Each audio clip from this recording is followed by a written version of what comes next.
नाम बोलो ना।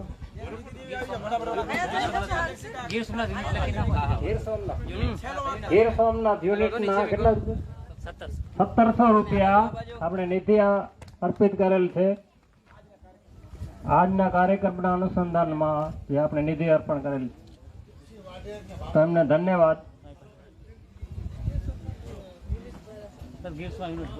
ગીર સોમનાથ यूनिट साथियों मातंग साहब ने अपनी बात रखी और अब भी एक साथी का कोई चश्मा इधर पड़ा है, किसी का गुम हो गया हो तो इधर लेके जाए।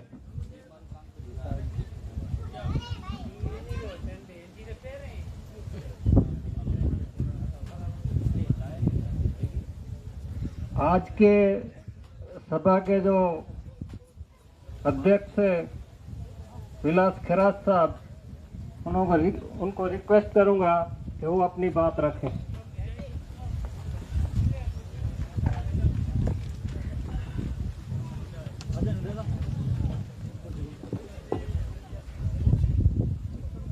साथियों,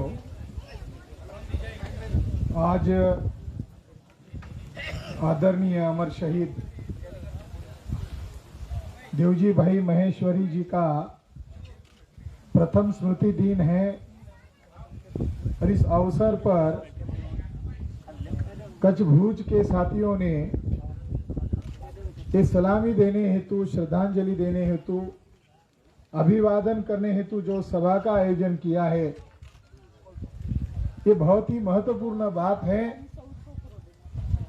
कि इतिहास में हमारे पुरखे लड़ाई लड़े, ये ऐतिहासिक बातें हुई, लेकिन वर्तमान में हमारे लोग आज लड़ रहे हैं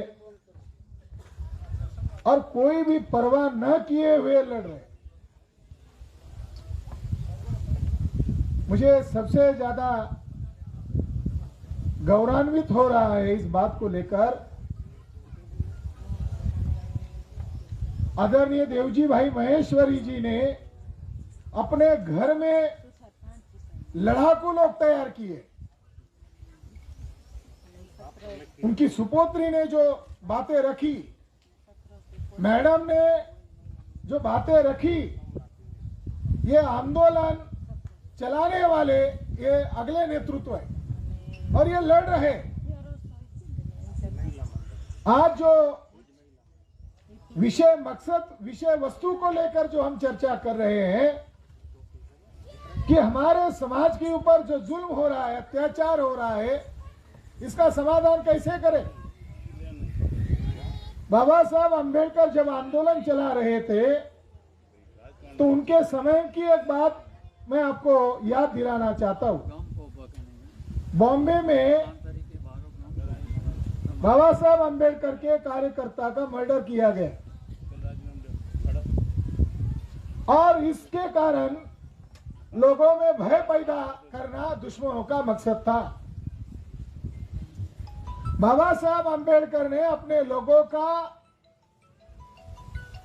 मनोबल न टूटे और दुश्मन की जो साजिश है, उस साजिश को लोगों को सही सही मालूम हो, इसके लिए बॉम्बे में एक स्पीच किया था। वो बात मुझे याद आ रही। बाबा साहब अंबेडकर ने अपने कार्यकर्ताओं को उपदेश करते हुए कहा था, सिर पर कफन बांधकर ही हम लड़ाई की मैदान में उतरे हैं।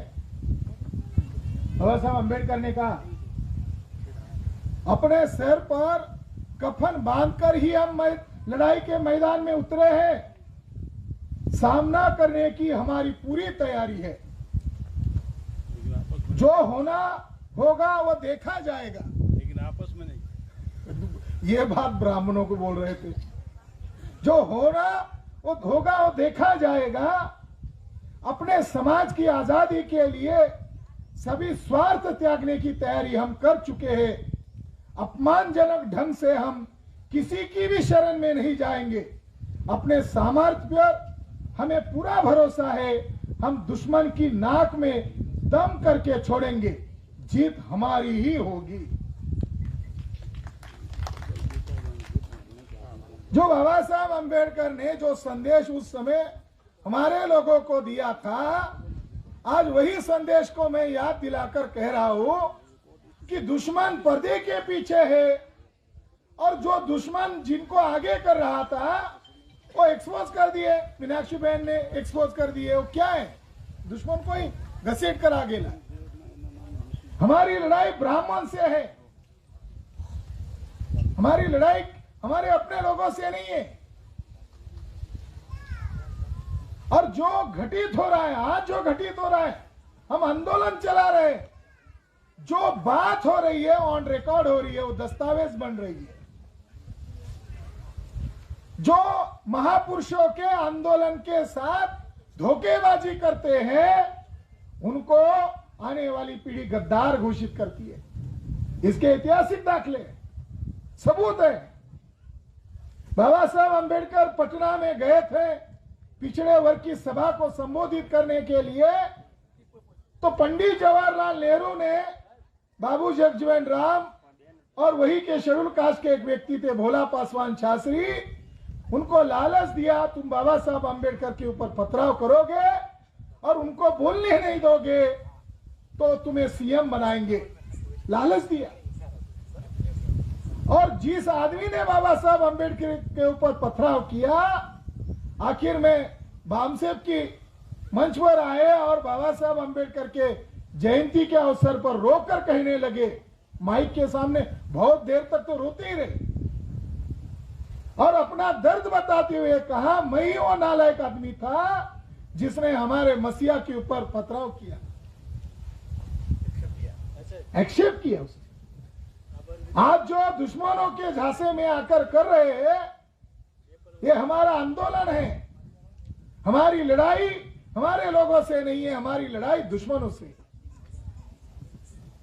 जो आदरणीय देवजी भाई के साथ हुआ, हमारे वकील साहब ने, डैलियन साहब ने जो जानकारी हमें दी है, ये बहुत ही संगीन जानकारी। साथियों, हमारे कार्यकर्ता का दुश्मनों ने, ब्राह्मणों ने योजना बनाकर मर्डर किया। उसका सीसीटीवी में वीडियो उपलब्ध है। वो सारे रिकॉर्ड सोशल मीडिया में उसी समय वायरल हो गया था और आदरणीय मीनाक्षी बहन महेश्वरी जी डटकर खड़ी रही और उसको मजबूर होकर और हमारे संगठन ने दबाव डालकर उसको अरेस्ट करना पड़ा। जब ये घटना हुई तो पूना वामसे भवन में मैं और मेश्राम साहब जी बैठे थे और गुजरात में बड़ा आंदोलन, सड़क जाम करने का आंदोलन चल रहा था और निडरता से, निर्भयता से हमारी बहन लड़ाई लड़ रही थी। उसी दरमियान दिल्ली ऑफिस से वाल्मीकि संगठन जो चलाते हैं, उनका राष्ट्रीय अध्यक्ष जी को फोन आया कि हम लोग, जो हथरस कांड हुआ और अन्य जगह कांड हुआ, हमारी लड़की की जबान काटी गई, हम लड़ाई लड़ रहे, हमारा ज्ञापन तक स्वीकार नहीं किया जा रहा है, मगर देवजी भाई आपके कार्यकर्ता थे और उसके लिए संगठन की ताकत लगाकर आप डटे हुए हो, तो दुश्मन डरा हुआ, दिल्ली से मैसेज आया, दुश्मन डरा हुआ है। मगर ये भी लड़की हमारे समाज की है, क्या आप इसको समर्थन देंगे? मेश्राम साहब ने कहा, वो हमारा कार्यकर्ता है इसीलिए हम लड़ेंगे ही, मगर जो हमारा कार्यकर्ता नहीं है, जो हमारे समाज का है, उसकी भी हम लड़ाई लड़ेंगे। संगठन बनाया इसीलिए। तो जो दुश्मन हमारे लोगों का जुल्म कर रहा है, हमारे लोगों का शोषण कर रहा है, तब लोगों को एहसास हो रहा है बामसेब के पास ताकत है, बामसेब के पास नेतृत्व है, न समझौता करने वाला नेतृत्व है, विचारधारा है। तो साथियों, जो हाईकोर्ट, गुजरात हाईकोर्ट ने जो व्यवहार किया है, वो अकेले जज का व्यवहार नहीं है, वो सिस्टम पूरी तौर पर बामसेब को चैलेंज कर रही है। हमारे संगठन शक्ति को चैलेंज कर रही है। तो ये जो आदरांजलि देने का जो कार्यक्रम है, ये जो श्रद्धांजलि देने का, सलामी देने का जो कार्यक्रम है, तो एक लड़ाई की तैयारी करने का भी कार्यक्रम है, केवल श्रद्धांजलि देने का कार्यक्रम नहीं है। ये तो छोटे छोटे लोग हैं, हमें तो दुश्मनों से लड़ना है। तो अब राष्ट्रीय नेतृत्व ने यह तय किया, हमारी बहन ने यह तय किया, अब सुप्रीम कोर्ट में हम जाएंगे। तो जो जुडिशरी का जो व्यवहार है, वो तारीख आने के बावजूद उसका नंबरिंग लास्ट में दे रहे हैं, 200वां नंबर, 250वां नंबर। और दिन में इतना जजेस, इतना लिस्ट में इतना हेयरिंग नहीं कर पाता।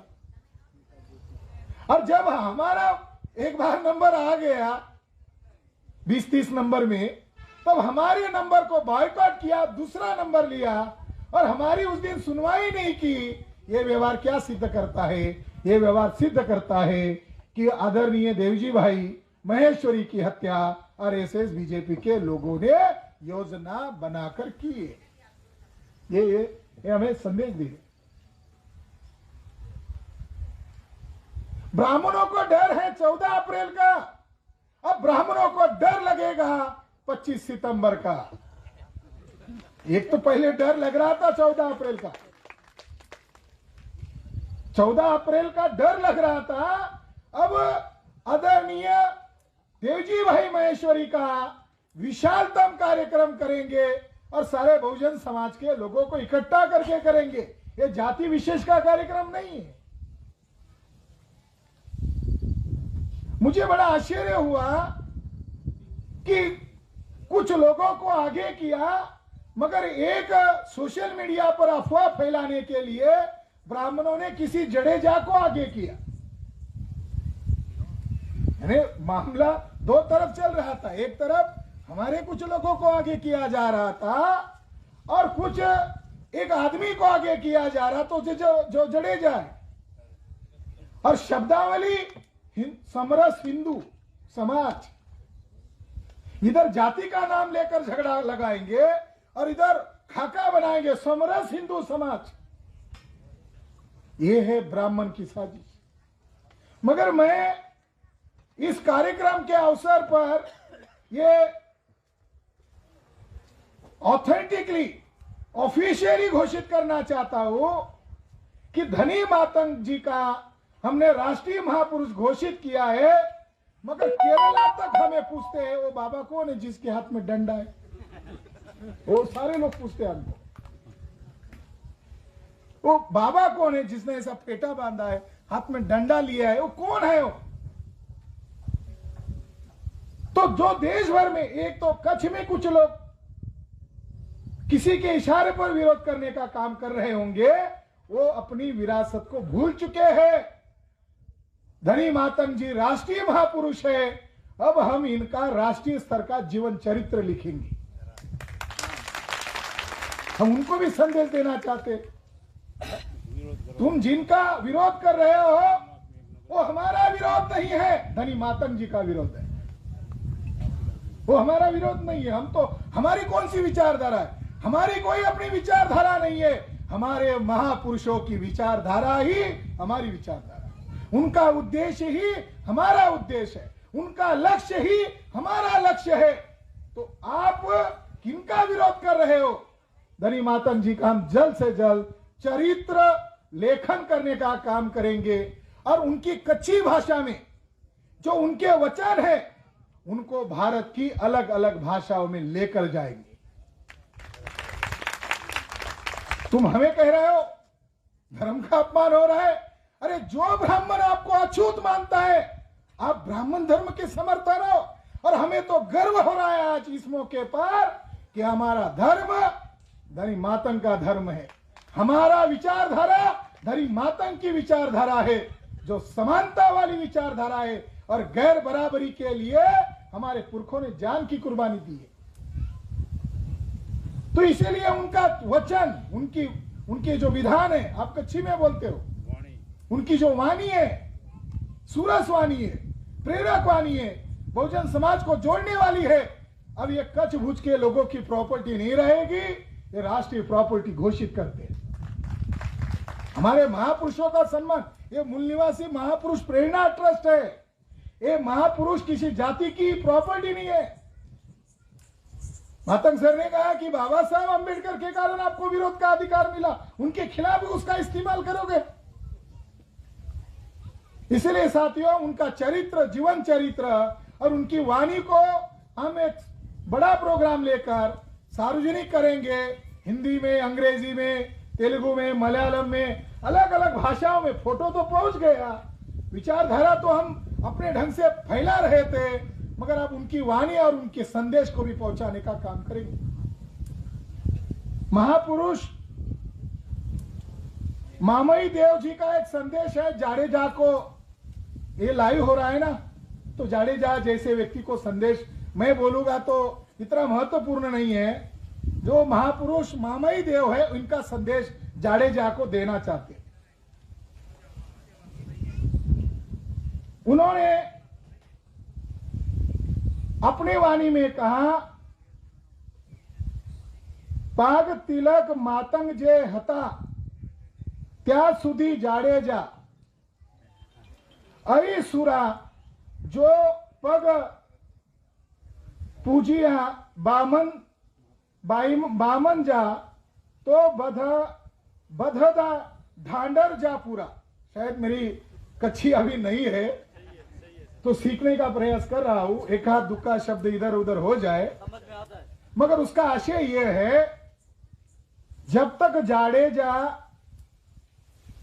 राजा की पगड़ी और तिलक मातंग से करवाएंगे तब जाडेजा सूरा यानी राज में रहेंगे। जो जाडेजा ब्राह्मण का पैर पूजेंगे तो उनका सत्यानाश होगा, उनका पतन होगा, उनका अधोगति होगा। और वो क्या करेंगे, वो ढांडर यानी घास का पूड़ा बांधेंगे। अरे हमारे महापुरुष ने हमको तो संदेश दिया ही, मगर जाडेजा को भी संदेश दिया। हमारे महापुरुष कितने करुणाशील है, कितने आदरणीय है, कितने विचारणीय है। मैं तो सुनकर आश्चर्य हो गया कि मैंने कहा ये जाडेजा है कौन, तो उन्होंने मैंने कहा आपकी वाणी कच्छी में होती है तो हमें तो पता ही नहीं है। तो जाडेजा के बारे में कोई महापुरुष ने कुछ कहा है क्या? उन्होंने कहा अपने बारे में भी कहा और जाडेजा के बारे में भी कहा। तो जाडेजा को संदेश दिया है हमारे महापुरुष ने। तो इस मौके पर मैं कहना चाहता हूं, जिस जाडेजा ने सोशल मीडिया पर, जो आरएसएस से जुड़ा हुआ हो सकता है, उसकी भाषा से तो वही लग रहा है वो अकेला जाडेजा गधा है, मगर हम जाडेजा का जो समाज है हम उसके भी समर्थक हैं। वो अकेला गधा है, उसे मालूम नहीं है कि ब्राह्मण हमारे लोगों का जो तिरस्कार करता है उससे ज्यादा ब्राह्मण लोग राजपूत और क्षत्रियों का विरोध करते हैं। ये बहुत चिंतनीय बात है। और इस बात को लेकर बामसेव का जो doctor Baba Saheb Ambedkar research centre है, जिसने बड़ा चुनौती वाला कार्यक्रम स्वीकार किया, और वो कार्यक्रम पूरा करके मैं कच्छ भुज में आया और यहां से मैं राजस्थान भी वहां के राजपूतों को मिलने के लिए जाने वाला हूं। माने न माने अलग बात है। अब हमने एक जो इतिहास में रुका हुआ बहुत बड़ा पेचीदा सवाल था, ये राजपूत है कौन, एक क्षत्रिय है कौन? ये राजपूत क्षत्रिय यही के मूल निवासी है, वो नागवंश के लोग हैं। और नागवंश के लोगों को खत्म करने के लिए राजस्थान में अबू पर्वत पर शंकराचार्य ने अग्नि यज्ञ किया, अग्निवंश यज्ञ किया। और 8वीं शताब्दी के बाद हमारे ही नाग लोगों में से कुछ लोगों को अडॉप्ट किया, कुछ लोगों ने शायद सरेंडर किया, कुछ लोग डर गए, उनको ब्राह्मणों ने राजपूत नाम दिया। मगर उनका चरित्र हनन करने वाला बहुत सारा कांड ब्राह्मणों ने किया।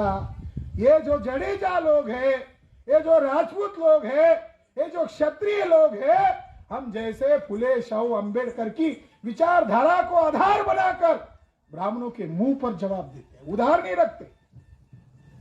तो उनको भी चाहिए कि अगर ब्राह्मण आपको जलील करता है, आपका चरित्र हनन करता है, आपको नाजायज घोषित करता है, तो आप उसका जवाब क्यों नहीं देते?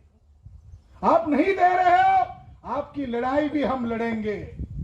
और अब हमने राजपूत लोगों का 1000 पृष्ठों का इतिहास लिख डाला है और तमाम भारत के ब्राह्मणों को हम चुनौती देने वाले हैं और उन लोगों की वकालत हम करने वाले हैं। तुम ब्राह्मणों के इशारे पर हमारा विरोध कर रहे हो, मगर तुम्हारा वकील हम बने हुए, आज नहीं तो कल तुम हमारे साथ खड़े रहोगे और ब्राह्मणों से तुमको लड़ना है। तो आज हम ये कह रहे हैं, राजपूत लोग ये नाग लोग हैं, हमारे पुरखे नाग लोग थे और नागों का दुश्मन ब्राह्मण है। और ब्राह्मणों ने जैसा नाग लोगों को 6500 जातियों के टुकड़े में बांटा, उसी तरह 8वीं और 10वीं शताब्दी के बाद कुछ लोगों का इस्तेमाल किया और यहाँ के जो नाग लोग थे इनके खिलाफ इस्तेमाल किया। तो आने वाले समय में हम लोग जाटों का, अभी ये भी एक सुनने वाली आश्चर्यकारक बात है, एक अंग्रेज अफसर था जिसका नाम है कर्नल टॉड। ये जिंदगी भर राजस्थान में रहा, अफसर था, राजस्थान में गली मोहल्ले में घूमता रहा, लोगों से मिलता रहा, उनसे इतिहास जानता रहा। कम उम्र में वो रिटायर्ड होकर लंदन चला गया और सन 1827 में पहला खंड उसने प्रकाशित किया और 1833 में तीसरा खंड प्रकाशित किया। उस किताब का नाम है एनल्स ऑफ राजस्थान। उस किताब में उसने यह लिखा, क्योंकि पाली भाषा अवगत नहीं हुई थी, इसलिए भारत के इतिहास को जानने का अधूरा काम ब्रिटिश लोग कर रहे थे। पाली भाषा जो भारत की प्राचीन भाषा थी, उसका उकल करने का, उसका डिकोड करने का काम सर प्रिंसेप ने किया 1837 में। उसके पहले यह गुजर गए, मगर उन्होंने एनल्स ऑफ राजस्थान ये 3 वॉल्यूम प्रकाशित किए और उसमें उन्होंने एक टर्म इस्तेमाल की। उनका ये हाइपोथेसिस था, उनका एक केवल मात्रा अनुमान था। उन्होंने लिखा कि भारत के अंदर जो जाट नजर आते हैं, जो गुजर नजर आते हैं, जो राजपूत नजर आते हैं, ये लोग बाहरी लोग हैं, सिथिनियन लोग हैं, उन्होंने लिख दिया। अब इसका असर क्या हुआ? ब्राह्मण तो इनके पहले से ही नफरत कर रहे थे, इनको अवसर मिल गया। अंग्रेजों ने अंग्रेजी में लिखा, किसी को तो समझ में नहीं आ रहा था, ब्राह्मणों ने उसको ठीक से समझ लिया और ब्राह्मणों ने ब्रिटिश जाने के पहले ही प्रोपेगेंडा कर दिया, भारत के राजपूत विदेशी है, भारत के जाट विदेशी है, भारत की गुजर विदेशी है। कुछ महाभाग, कुछ पंडित ब्राह्मण यहां तक पहुंच गए कि यादव भी विदेशी है। ब्रिटिश चले गए, सिलेबस बनाने का मौका आया तो ब्राह्मणों ने अगली स्टेप अपनाई, कहा ये जाट गुजर यादव राजपूत कौन है? ये शेख कुशान हुन की औलाद है। कंफर्म हो गया।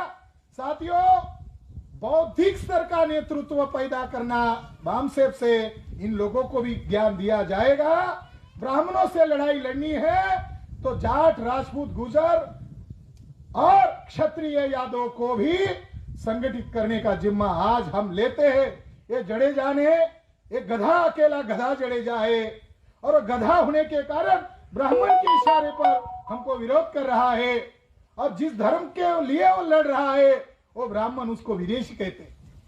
हम उसको नाग कह रहे, हम उसको इस देश का कह रहे।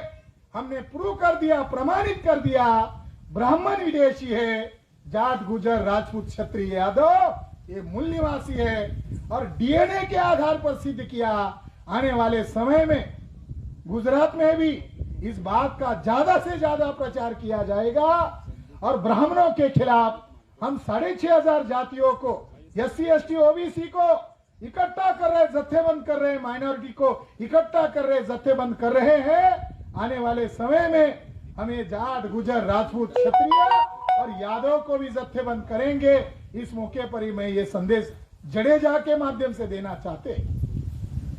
आखिरी बात कहकर मेरी बात को खत्म करना चाहता हूं कि आज हम लोग सरकार के फलाना ढिकरा नियमों के कारण लोगों यहां पहुंचने में दिक्कत हुई। जो स्थान था वो प्रचार ज्यादा हुआ और लोगों को बहुत सारा अवरोध हुआ, मगर जो आने वाला जो वर्ष आदरणीय देवजी भाई महेश्वरी का जो हम मनाएंगे, हम लाखों की तादाद में हम कचभुज में इकट्ठा होंगे और हम हमारे लोगों को संदेश देने में कामयाब होंगे कि वो हमारे अलग अलग जातियों में दरारें पैदा कर रहे हैं, हम जातियों को जोड़कर ताकत खड़ा किया है।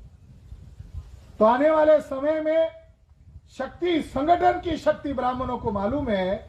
आपको एहसास दिलाने के लिए बताता हूं, जानकारी के तौर पर जो ब्राह्मणों के इशारे पर बामसेव का विरोध कर रहे हैं वो जानते नहीं है सबसे ज्यादा अगर कोई डरा हुआ है बामसेव से तो आरएसएस डरा हुआ, मोहन भागवत डरा हुआ है।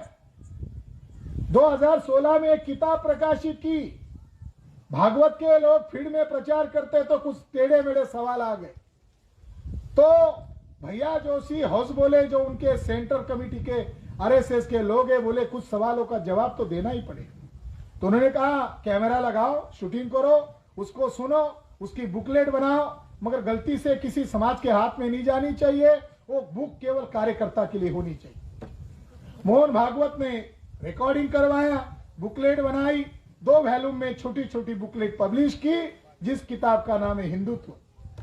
उस किताब में आरएसएस के सेंट्रल बॉडी के लोगों ने आरएसएस का जो चीफ है मोहन भागवत, उसको पूछा अब आरएसएस की विचारधारा वाली पार्टी बीजेपी है और बीजेपी की सत्ता यानी आरएसएस की सत्ता केंद्र में है, तो भारत को हिंदू राष्ट्र घोषित करने में किसका अवरोध है? आप क्यों डिले कर रहे हो? आप क्यों घोषणा नहीं कर रहे हो? तो मोहन भागवत ने उस किताब में जो जवाब दिया वो प्रिंट कॉपी गलती से मानो या कहीं से मानो हमारे पास आ गई।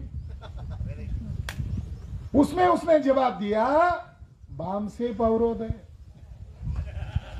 जो लोग दुश्मनों के इशारे पर आगे आ रहे हैं, शायद इससे उनका प्रबोधन हो जाए, वो भी सुन रहे होंगे, जो दुश्मन के इशारे पर काम कर रहे होंगे, तो हम करुणा करना चाहते हैं, शायद उनके पास ज्ञान नहीं है तो ज्ञान देना चाहते हैं कि बामन हमसे डरता है,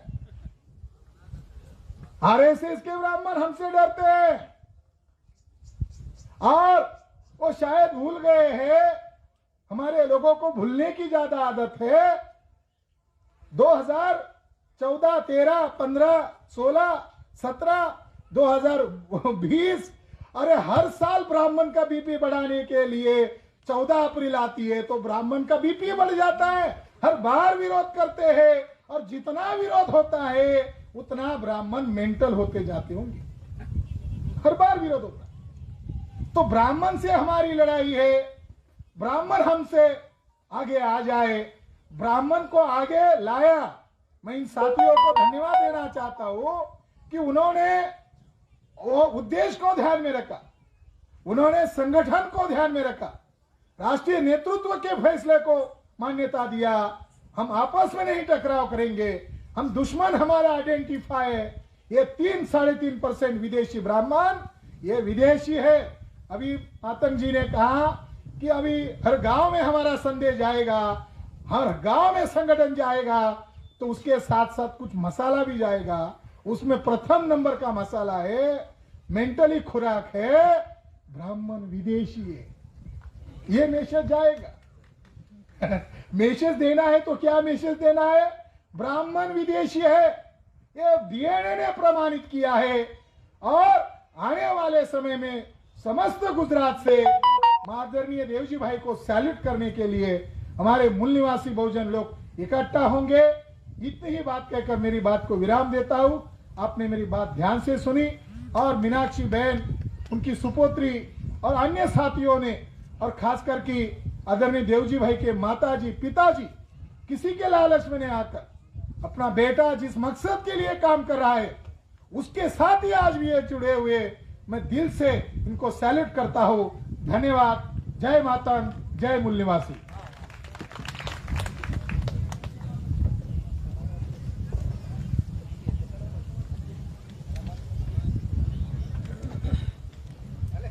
धन्यवाद खैरात साहब। आज जो ये प्रोग्राम हुआ इसके जो निधि दी गई है वो 13,300 है। तो ये इधर से घोषित किया जाता है, 13,300 निधि घोषित की जाती है।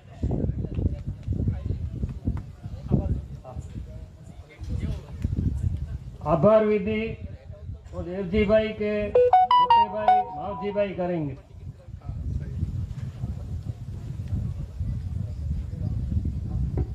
જય મોડીવાસી। જે સમક આપણું બનાવવા માટે આવે છે, જે સમક બા ગામના છે એ અમારા બા ગામના જે મત્યાદે જે છે અમારા દાદા જે પરદાદા છે એ બનાવે છે, અને સંસાન છે એ અમારા બા ગામનો છે, ને હવે જે પ્રમુખ થશે એ આપણા બા ગામનો જ થશે। હવે જો બહારના જે આવે છે પ્રમુખ થાય છે ને જે મછલી સમાજમાં લડાઈ કરે છે એ હવે કરવા નહીં દે। જે મેન છે થર્ડ એ હવે બહાર ગામના એટલે બહાર ગામનો નિયમન કરવામાં આવશે, અને ભાજપ અને કોંગ્રેસના કરવામાં આવશે નહીં। જે બધા ભાઈઓ તથા બહેનો આવ્યા છે એનું અભિનંદન કરું છું, તથા આપણા ટ્રસ્ટી જે જ્યોતિબેન આપણે આપ્યું છે એનું હું સન્માન કરું છું અને મારા વિધિ આભાર કરું છું। જય ભીમ।